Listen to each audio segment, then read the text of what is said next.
पश्चिम बंगाल की राजनीति में तृणमूल कांग्रेस के लिए मुश्किलें कम होने का नाम नहीं ले रही हैं। एक तरफ पार्टी को हालिया विधानसभा चुनाव में बड़ा झटका लगा है, तो दूसरी तरफ टीएमसी के राष्ट्रीय महासचिव और ममता बनर्जी के भतीजे अभिषेक बनर्जी की कानूनी परेशानियां बढ़ती नजर आ रही हैं।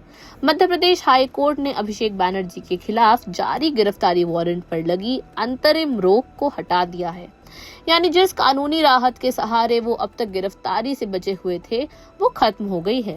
मामला करीब 6 साल पुराने एक बयान से जुड़ा है, लेकिन अब इसके राजनीतिक और कानूनी दोनों मायने निकाले जा रहे हैं। आखिर पूरा मामला क्या है और कोर्ट ने ऐसा फैसला क्यों सुनाया, आइए विस्तार से समझते हैं। ये मामला नवंबर 2020 का है। आरोप है कि कोलकाता में एक राजनीतिक रैली के दौरान अभिषेक बनर्जी ने भाजपा नेता और इंदौर के तत्कालीन विधायक आकाश विजयवर्गीय को कथित तौर पर गुंडा कहा था। इस बयान को लेकर आकाश विजयवर्गीय ने भोपाल की विशेष एमपी एमएलए कोर्ट में मानहानि का मुकदमा दायर किया था। मामले की सुनवाई के बाद अदालत ने अभिषेक बनर्जी के खिलाफ गिरफ्तारी वारंट जारी किया था। गिरफ्तारी वारंट जारी होने के बाद अभिषेक बनर्जी ने मध्य प्रदेश हाई कोर्ट का रुख लिया। नवंबर 2025 में हाई कोर्ट ने उन्हें अंतरिम राहत देते हुए गिरफ्तारी वारंट का निष्पादन पर रोक लगाई। उस समय अभिषेक बनर्जी की ओर से अदालत में कहा गया था कि वो एक मौजूदा सांसद हैं और उनके फरार होने की कोई संभावना नहीं है।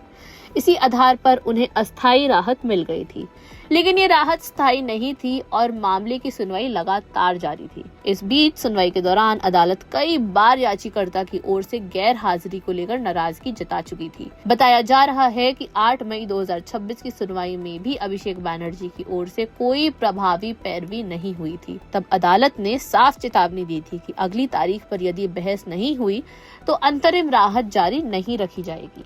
यानी हाई कोर्ट पहले ही संकेत दे चुका था कि यदि याचिकाकर्ता की ओर से गंभीरता नहीं दिखाई गई तो राहत खत्म की जा सकती है। 18 जून को जब ये मामला फिर सुनवाई के लिए आया तो अभिषेक बनर्जी की ओर से कोई अधिवक्ता अदालत में मौजूद नहीं था। कोर्ट ने कुछ समय का अतिरिक्त अवसर यानी पास ओवर भी दिया, लेकिन उसके बाद भी कोई वकील पेश नहीं हुआ। इस पर जस्टिस प्रमोद कुमार अग्रवाल की एकल पीठ ने कड़ी टिप्पणी करते हुए कहा कि ऐसा प्रतीत होता है कि याचिकाकर्ता को इस याचिका की कार्यवाही में कोई रुचि नहीं है। इसके बाद अदालत ने याचिका खारिज कर दी और गिरफ्तारी वारंट पर लगी अंतरिम रोक भी समाप्त कर दी। साथ ही हाई कोर्ट ने आदेश के प्रति तत्काल ट्रायल कोर्ट को भेजने के निर्देश दिए हैं। हाई कोर्ट के इस फैसले के बाद अभिषेक बनर्जी की मुश्किलें बढ़ सकती हैं। कानूनी विशेषज्ञों का मानना है कि अब मध्य प्रदेश पुलिस वारंट के संबंध में आगे की प्रक्रिया शुरू कर सकती है। हालांकि अभिषेक बनर्जी के पास अभी भी सुप्रीम कोर्ट जाने का विकल्प खुला हुआ है। ऐसे में माना जा रहा है कि वो शीर्ष अदालत से राहत मांग सकते हैं। उधर इस फैसले को लेकर राजनीतिक प्रतिक्रियाएं भी तेज होने की संभावना है, क्योंकि अभिषेक बनर्जी टीएमसी के सबसे प्रभावशाली नेताओं में गिने जाते हैं और पार्टी में नंबर 2 की भूमिका निभाते हैं। फिलहाल इतना तय है कि एक राजनीतिक बयान से शुरू हुआ ये मामला अब अभिषेक बनर्जी के लिए बड़ी कानूनी चुनौती बन सकता है। हाईकोर्ट द्वारा अंतरिम राहत हटाए जाने के बाद उनकी निगाहें अब संभावित रूप से सुप्रीम कोर्ट पर होंगी। अब देखना होगा कि क्या उन्हें वहां से राहत मिलती है या फिर मध्य प्रदेश पुलिस इस मामले में अगला कदम उठाती है। आप इस पूरे विषय में क्या सोचते हैं?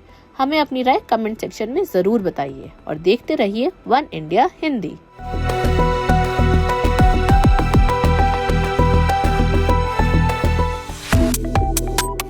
Subscribe to One India and never miss an update. Download the One India app now.